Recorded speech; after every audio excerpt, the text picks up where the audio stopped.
누가복음 15장 8절에서 10절의 말씀입니다. 우리 함께 읽겠습니다.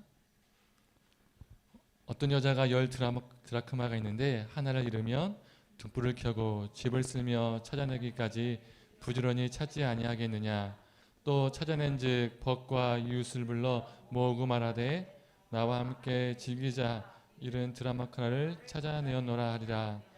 내가 너에게 이르노니 이와 같이 죄인 한 사람이 회개하면 하나님의 사자들 앞에 기쁨이 되느니라. 아멘.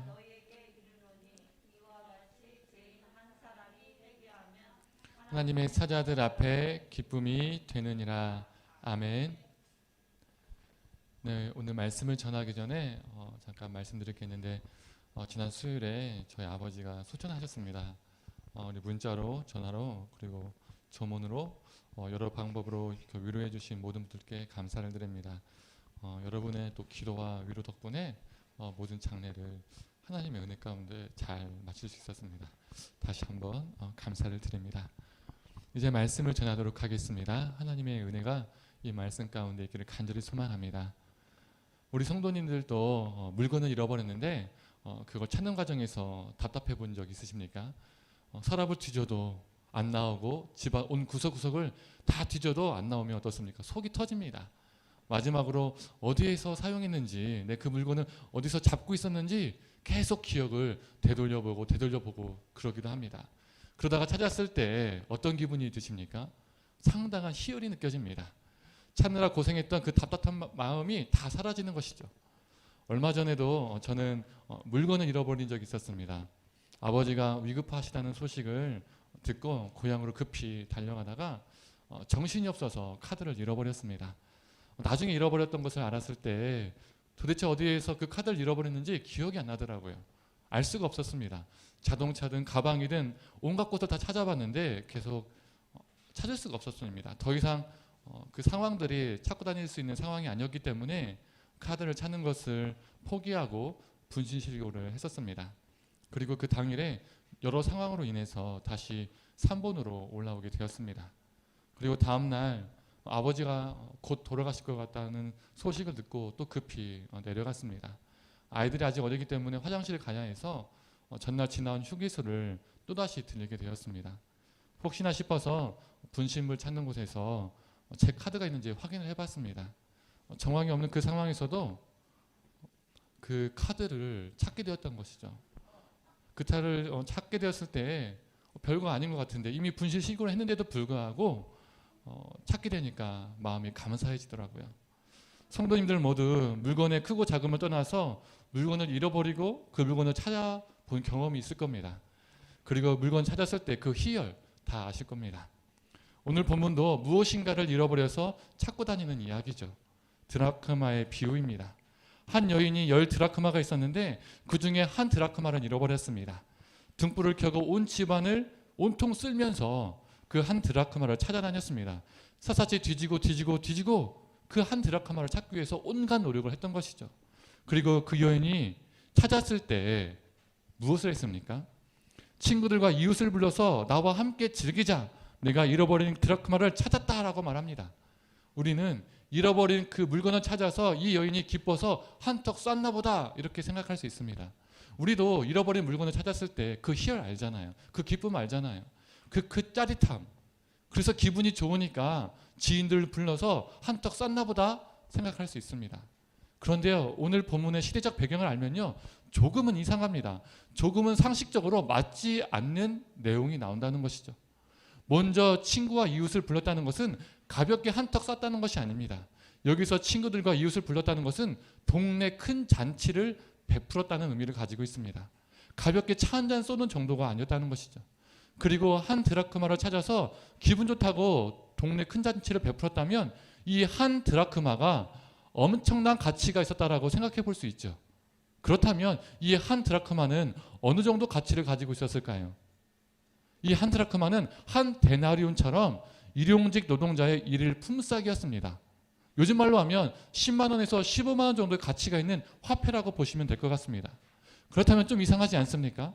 잃어버린 물건은 힘들게 찾아서 기분이 좋은 건 알겠는데 15만 원 찾았다고 수백만 원이 드는 잔치를 베풀었다는 것은 상식적으로 이해가 가지 않죠. 아주 조촐한 잔치를 베풀었다고 해도 100만 원 이상은 넘습니다. 잃어버린 15만 원을 찾아서 기분 좋은 나머지 카페 친구들하고 함께 뭐 2, 3만 원 정도 커피를 사주는 것은 이해가 가는데, 아니 조금 더 써서 7, 8만 원 정도 케이크까지 사가지고 쏘는 것은 이해가 가는데, 아니 조금 더 우리가 타협을 해보죠. 좀 더 써서 잃어버린 줄 알고 찾는 거 다 포기하고 없는 돈 셈 쳤는데 갑자기 찾아서 친구들에게, 야 친구들아 내가 이 돈 없는 셈 쳤는데 찾았어. 그러니까 내가 이 15만 원 다 쏠게. 이것까지는 이해가 가는데 15만 원 찾았다고 친구들과 동네 이웃을 다 불러서 동네 잔치를 베풀었다는 것, 수백만 원을 썼다는 것 말이 됩니까? 심지어 수천만 원이 될 수도 있습니다. 이건 솔직히 상식 바뀌죠. 이해 태산이 절대로 맞지 않습니다. 우리 성도님들은 15만 원 찾았다고, 적게는 10만 원 찾았다고 수백, 수천의 파티를 여실 수 있습니까? 쉽지 않습니다. 그런데 왜 이 여인은 이 말도 안 되는 이 상식 밖의 일을 했을까요? 우리는 여인이 10드라크마를 가지고 있었다라고 하면 그냥 주머니에 또는 지갑에 10개의 동전을 가지고 있었는가 보다, 그리고 그 중에 한 동전을 잃어버렸는가 보다 생각할 수 있습니다. 그러나 그 당시에는 그게 아니었습니다. 그 당시 여성들은 결혼 증표로 드라크마 10개가 연결된 목걸이를 가지고 있었습니다. 그래서 그 당시 사람들은 여인이 10드라크마를 가지고 있었다라고 말하면 그 여인이 결혼 증표를 가지고 있다라고 이해했던 것이죠. 그런데 그 결혼 증표를 잃어버리거나 훼손하는 경우는 그 이유 하나만으로도 이혼을 당하는 사유가 되었습니다. 그 당시는 지극히 남성 중심의 사회였죠. 그렇기 때문에 사유가 불분명해도 일방적으로 파혼이나 이혼을 당하는 경우는 참 많이 있었습니다. 하물며 다른 것도 아니고 결혼증표를 잃어버렸다는 것은요, 볼 것도 없죠. 여성이 남성에 대한 불성실한 증거로 몰리기도 했고요, 다른 남성과 간통을 했다는 것으로 내몰리기도 했었습니다. 그 결혼증표가 훼손되거나 없어졌다는 그 이유 하나만으로도요. 그 당시 여성은 독립적인 경제 생활을 하기 힘든 존재였습니다. 그래서 파혼이나 이혼을 당한 여성은 앞날이 없는 존재가 됩니다. 그리고 남은 여생 어떻게 살아가는 겁니까? 간통한 여자, 남편에게 불성실한 여성으로 낙인시키며 평생을 사는 겁니다. 그 당시에 여성이 언제 결혼했냐면 지금처럼 30대, 20대 후반 이렇게 결혼하지 않았습니다. 12세에서 15세에 그 사이에 여성들이 결혼했습니다. 그러면 그 남은 여생을 그렇게 죄인으로 사는 겁니다. 그래서 오늘 본문에 이 여인은 단순히 돈을 잃어버린 것이 아니라 15만 원 잃어버린 것이 아니라 인생이 끝날 뻔한 상황에 놓이게 된 겁니다. 이 여인은 자신이 한 드라크마를 잃어버린 것을 알았을 때에 청천벽력 같은 상황에 놓인 것이죠. 이 여인은 단순히 돈을 잃어버린 것이 아니라 자신의 인생을 잃어버린 것과 같았습니다. 자신의 삶이, 자신의 미래가 송두리째 날아가는 것이죠. 자신의 삶이 다 뻔히 보이는 거거든요. 이혼당하고 혼자 버려질 수 있는 자신의 인생이 다 보이는 겁니다. 그래서 그녀는 애절했습니다. 그래서 그 한 드라크마를 찾기 위해서, 이혼당하지 않기 위해서 온 집안을 온통 쓸며 집안 구석구석을 뒤지고 했던 것입니다. 그리고 그 잃어버린 한 드라크마를 찾았을 때 단순히 15만 원을 찾은 것이 아니라 잃어버릴 뻔한 자신의 삶을, 자신의 인생을 되찾은 것과 같았습니다. 그래서 그녀는 15만 원이 중요한 것이 아닙니다. 잔치를 베푸는 그 비용도 그게 수백이 들었든지 상관이 없습니다. 그게 중요한 것이 아니었습니다. 송두리째 잃어버릴 뻔한 했다가 얻게 된 자신의 인생에 비하면 그 잔치 비용은 아무것도 아니었던 것이죠. 그래서 그녀는 친구와 이웃을 불러서 기꺼이 잔치를 베풀 수 있었습니다. 오늘의 본문의 장은, 이 15장은 잃어버린 시리즈 장입니다. 오늘 본문 바로 뒤에 어떤 내용이 나오지요? 잃어버린 아들. 우리가 잘 알고 있는 탕자의 비유가 나옵니다. 둘째 아들이 자신이 받을 유산을 아버지가 죽기도 전에 미리 달라고 했습니다. 아버지가 죽지도 않았는데 유산을 미리 당겨서 달라고 하는 것 자체가요, 막대먹은 놈입니다. 그 당시 사회에서는요, 지금도 마찬가지죠. 아버지가, 부모가 돌아가신 다음에 유산이 상속되지 않습니까? 그런데 죽기도 전에 달라고 하는 겁니다. 정말 폐륜합니다. 결국 이 아버지가 착하셨던 것 같아요. 결국 아들이 원하는 대로 유산을 미리 당겨서 줍니다. 그런데 우리가 잘 알고 있는 것처럼 그 아들은 그 돈을 다 탕진해버리죠. 결국 그는 유대인이 부정하고 천하게 여기는 돼지를 치게 되고 돼지가 먹는 쥐염 열매도 못 먹는 신세가 되었습니다. 즉 돼지보다 못한 신세가 된 것이죠. 그때 그는 아버지에게 찾아가야 되겠다라고 마음을 먹고 아버지에게 돌아갑니다. 그리고 그의 아버지는 그를 발견하고 그를 얼싸안고 입을 맞춥니다. 우리는 그가 대제와 같은 밑바닥에서 방탕한 삶에서 건져냄을 받았다라고 생각합니다. 그런데 그는 방탕한 삶에서 밑바닥에서 건져냄을 받은 정도가 아니었습니다. 20절을 보면 아직도 거리가 먼데 아버지가 탕자를 보고 치근히 여겨서 달려가서 목을 안고 입을 맞추었다라고 기록되어 있습니다. 이게 무엇을 말해주는 걸까요? 우연히 밖에 나왔는데 그날 저기 멀리에서 오고 있는 아들을 우연찮게 발견해서 만났다는 것일까요? 아닙니다. 그의 아버지는 아들이 언제 올까 매일매일 나가고 나가면서 저 멀리 늘 봐왔다는 겁니다. 그리고 그날 저 멀리서 오고 있는 아들을 드디어 발견하고 달려갔던 겁니다. 그렇다면 왜 그의 아버지는 매일마다 나갔을까요? 심지어 그를 발견하고 그냥 다가간 것이 아니라 뛰쳐나갔을까요? 신명기 21장 18절에서 21절의 말씀입니다. 성도님들의 성경을 보시면 소제목이 패역한 아들에게 내리는 벌이라고 기록되어 있습니다. 제가 읽어보겠습니다. 사람에게 완악하고 패역한 아들이 있어 그의 아버지의 말이나 그의 어머니 말을 순종하지 아니하고 부모가 징계하여도 순종하지 아니하거든 그의 부모가 그를 끌고 성문에 이르러 그 성읍 장로들에게 나아가서 그 성읍 장로들에게 말하기를 우리의 이 자식은 완악하고 패역하여 우리의 말을 듣지 아니하고 방탕하며 술에 잠긴 자라 하면 그 성읍의 모든 사람이 그를 돌로 쳐 죽일지니 이같이 네가 너희 중에서 악을 제하라. 그리하면 온 이스라엘이 듣고 두려워하리라. 신명기 말씀처럼 완악하고 패역하고 방탕하며 술에 잠긴 자 바로 누굽니까? 바로 누가복음에 나와 있는 탕자입니다. 그가 아버지에게 돌아오고 있을 때에 동네 사람들이 그를 안 봤을까요? 다 봤겠죠. 그리고 동네 사람들은 이전부터 그가 어떤 사람인지 다 알고 있었습니다. 아버지가 죽지 않았는데 아버지의 돈을 가지고 나간 막대먹은 놈, 패역한 자식이라고 그를 다 그렇게 생각했겠죠. 또 지금 돌아오는 꼴을 보니 금이 환영한 모습이 아닙니다. 딱 봐도 방탕하게 살다가 그 돈 다 탕진하고 거짓꼴의 모습을 지금 똑똑히 보고 있습니다. 그 아들을 보면서 동네 사람들은 저 못된 놈, 저 패역한 놈, 돌로 쳐 죽여도 마땅한 놈 이런 말을 속으로 또는 겉으로 다 내뱉었을 겁니다. 그리고 어떤 사람들은 돌을 줍고 돌 던질 준비를 하고 있었던 사람도 분명히 있었을 겁니다. 그의 아버지가 나타나서 내 아들은 완악하고 패역하고 맞대먹은 놈입니다. 이 말만을 해주기를 기다리면서 지금 딱 보고 있었던 것이죠. 아니 어떤 사람에게는 아버지의 그런 말 필요 없습니다. 곧 던질 것 같은 제스처를 취하면서 너는 이제 죽었다. 그런데 그의 아버지가 달려옵니다. 왜 달려왔을까요? 혹시 봉변을 당할까 봐. 혹시 자신의 아들이 돌에 맞아 죽을까 봐 아버지는 그렇게 달려간 겁니다.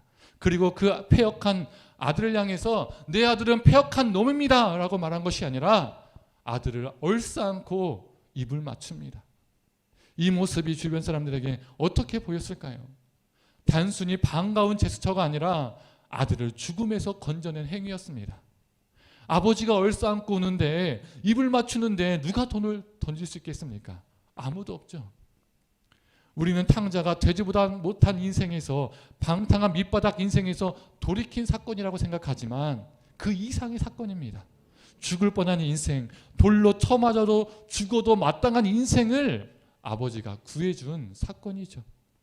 그런데 한 드라크마를 찾고 다니는 이 여인의 인생, 그리고 이 탕자의 인생, 누구와 같습니까? 우리와 같지 않습니까? 우리가 예수 그리스도를 만나지 못했더라면, 아니 우리 예수님이 우리를 만나주시지 않았다면 우리 인생은 버려진 인생입니다. 잃어버린 삶입니다. 숨쉬고 팔다리 다 움직이고 걸어다니고 밥은 먹고 다니지만 죽은 목숨, 죽은 영혼, 죽을 인생일 뻔했습니다. 그런데 우리 주님이 우리를 찾아주셔서 우리가 이렇게 살아갈 수 있는 것이죠. 송두리째 사라질 뻔한 인생이 될 뻔했는데 예수님 때문에 우리가 새로운 인생을 살고 있습니다. 이것이 은혜입니다. 죽을 뻔한 인생, 잃어버릴 뻔한 인생을 예수님 때문에 되찾았기 때문에 지금 우리가 누리고 있는 것, 가지고 있는 것, 그 무엇이 되었든 새롭게 얻은 인생과는 어떤 것과도 비교할 수 없습니다. 그래서 우리는 이 구원의 은혜를 생각하면 감사할 수밖에 없고 겸허할 수밖에 없고 기뻐할 수밖에 없고 또 우리 것을 자랑할 수 없습니다. 그런데 사랑하는 성도님들, 인생을 새롭게 되찾은 이 은혜, 어떠한 잔치 비용보다 돈보다 명예보다 우리가 가지고 있는 어떠한 것보다 비교할 수 없을 정도로 큰 것인데 우리는 새롭게 거저 얻은 이 인생의 감사기보다는 드라크마 그 자체만을, 그 물질을 찾는 데만을 급급하며 살고 있지는 않습니까? 그녀가 기뻐했던 가장 큰 이유가, 실제 이유가 단순히 드라크마라는 돈 자체 때문이 아니라 자신이 새롭게 얻게 된 새 인생이었음을 우리는 기억해야 합니다. 이 땅의 수많은 제2의 드라크마 자체를 쫓아 살며 살지 않기를 원합니다. 우리가 헛된 것을 찾고 다닐 때에 우리는 새롭게 얻은 삶에 대한 그 감사와 감격이 사라질 수밖에 없습니다. 앞에서 누가복음 15장은 잃어버린 시리즈라고 언급했었지요. 오늘 본문의 바로 앞본문은 잃어버린 한 마리의 양의 이야기입니다. 우리가 잘 알고 있는 이야기죠. 그 잃어버린 한 마리를 찾고 찾으시는 주님의 마음을, 주님의 은혜를 이야기하고 있습니다. 이 은혜가 있기 때문에 죽을 수밖에 없었던 우리는 이 여인처럼, 이 탕자처럼 새로운 삶을 살 수 있게 된 것이죠. 설교 서도에서도 얘기했지만 며칠 전 우리 아버지께서 소천하셨습니다. 임종할 것 같은 소식을 듣고 급하게 고향에 내려가서 응급실에 누워있는 아버지의 모습을 봤습니다. 젊은 시절 어찌 보면 자신의 고집대로, 자신이 원하신 대로 삶을 많이 사셨습니다.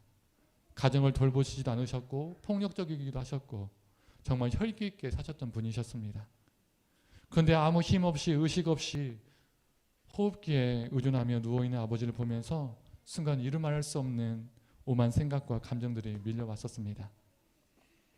고모에게 아버지와 혼자 있게 해달라고 양해를 구하고 아버지와 단둘의 시간을 가졌습니다. 그리고 아버지에게 성경을 말씀을 읽어드렸습니다.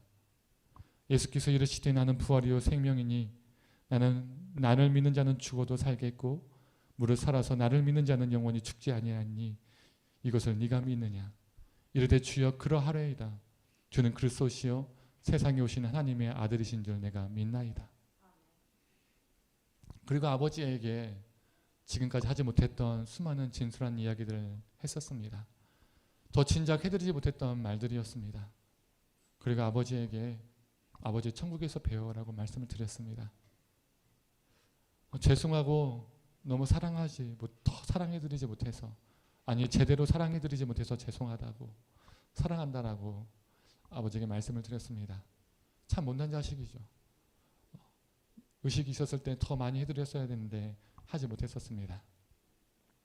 지난 9월 설교 모든 것을 이루시는 이라는 설교를 들어보신 분들은 아실 겁니다. 지난 추석 아버지와 함께 영접 예배를 드렸었습니다. 그리고 그날 아버지가 저희에게 지금껏 보여주지 않았던 모습들을 많이 보여주셨습니다. 명절이나 가족 행사가 있어서 가족이 모였을 때 우리 아버지가 손주들에게 용돈을 주시면 정말 대충 주셨습니다. 그냥 지갑에 있는 돈을 꺼내서 그냥 1, 2만 원씩 틱틱틱틱틱 하고 그냥 주고 마셨습니다. 그런데 그날은 깨끗한 봉투에 돈을 미리 넣으시고 우리 손주들 한 명 한 명에게 돈을 주셨습니다. 그렇게 해주신 적이 한 번도 없었거든요. 놀랐었습니다. 그리고 시집간 딸은 출가 외인이라고 생각하셨기 때문에 이전에는 명절에 제 여동생이 오는 것을 기다리지 않으시고 본인의 볼일을 보러 나가셨었습니다. 그런데 지난 9월 추석은 동생이 올 때까지 다 기다리시고 외손주들에게도 다 용돈을 주셨습니다. 심지어 저희 외할머니 용돈까지 챙기셔서 봉투에 미리 넣어서 주셨습니다. 어머니가 어쩐 일이야 하면서 놀라셔서 정말 그런 적이 없었거든요. 그리고 볼일을 보러 나가실 때 다들 배웅을 했는데 손주 중에서 가장 장손녀를 부르시고 윤솔아 공부 정말 열심히 해야 된다 라고 말씀을 하신 후에 차를 타고 나가셨습니다. 정말 유독 그날 지금까지 한 번도 보여주셨던 모습들을 많이 보여주셨습니다. 그리고 한 달 지나서 갑작스럽게 하나님의 부르심을 받았습니다. 장례 첫 새벽에 잠에서 깨어나서 참 많이 흐느꼈습니다. 온 가족이 함께한 마지막 모임에서 저희에게 가장 좋은 기억을 보여주시고 떠나셨구나.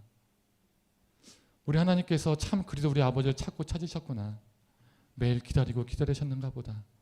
75년을 그리도 찾고 기다리고 기다리셨는가 보다. 죽을까 봐. 헛된 인생으로 그 인생을 끝낼까 봐. 그렇게 살다가 죽을까 봐. 죽기 전에 우리 하나님께서 그리도 달려나와서 우리 아버지를 끌어안아 주셨는가 보다. 그리고 우리들에게 가장 좋은 기억을 선물해 주셨는가 보다. 그런 생각이 들었습니다. 그리고 참 감사하고 감사했었습니다. 사랑하는 성도님들, 송두리째 버려질 뻔한 우리의 인생, 찾고 찾으신 우리 주님의 이 애절한 은혜가 있었기 때문에 우리는 다시 새롭게 살 수 있습니다. 이 은혜를 잊지 않고 하루하루 신실하게 살아가는 저와 우리 성도님 되기를 간절히 소망합니다. 이제 말씀을 정리하겠습니다. 개척을 8개월째 하면서 가장 절실하게 느꼈던 것 중에 하나는 한 영혼의 귀함이었습니다. 정말 하나님이 절실하게 깨닫게 해주셨습니다. 부목사 때도 한 영혼이 귀하다는 말 많이 했지만 그때도 진실되게 말했지만 개척을 한 이후에 그 한 영혼이 귀하다는 것은 부목사 때와 정말 비교할 수 없을 정도로 컸었습니다. 특히 이번 장례를 하면서 하나님이 깨닫게 해주셨습니다. 부목사로 사역하면서 여러 번의 장례 영접 예배를 집례했지만 개척을 하면서 처음으로 영접 예배를 집례한 것은 우리 아버지의 영접 예배였습니다. 또한 낙골당 안치 예배를 여러 번 드려보았지만 개척한 후에 처음으로 낙골당 안치 예배를 드린 것이 우리 아버지의 장례였습니다. 제가 직접 예배를 집례했었습니다. 개척 초 하나님께서 제게 한 명도 한 영혼도 허락해 주시지 않은 것 같아서 마음이 너무 힘들었던 적도 있었습니다. 그런데 장례 과정 중에서 하나님은 깨닫게 해주셨습니다. 고 유영군 성도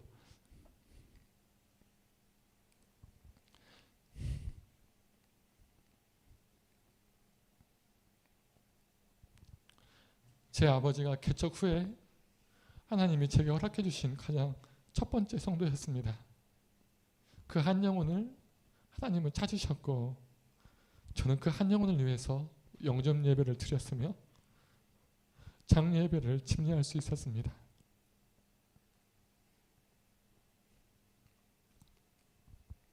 아들인 제가 아버지의 장례 예배를 마지막 예배를 집례할 수 있었으니 정말 하나님께 감사했었습니다. 이 마음을 간직하며 살고 싶습니다. 한 영혼의 귀함, 그 영혼을 위한 간절함, 그 마음이 제 인생 가운데 늘 있기를 소망합니다. 저와 우리 성도님 모두 송두리째 사라질 뻔한 우리 인생을 그저 내버려 두지 않으시고 새로운 삶을 살게 해주신 그 은혜에 감사하여서 주님의 마음을 가지고 한 영혼 한 영혼을 귀히 여기고 사랑하고 섬기고 그들에게 주님의 사랑을 전하는 저와 우리 성도님 되기를 간절히 소망합니다. 주님께서 분명 그들을 향해서 달려나가 그들을 주님의 품으로 푹 안아주실 것입니다. 그 역사가 우리 삶 가운데 넘쳐나기를 간절히 축원합니다.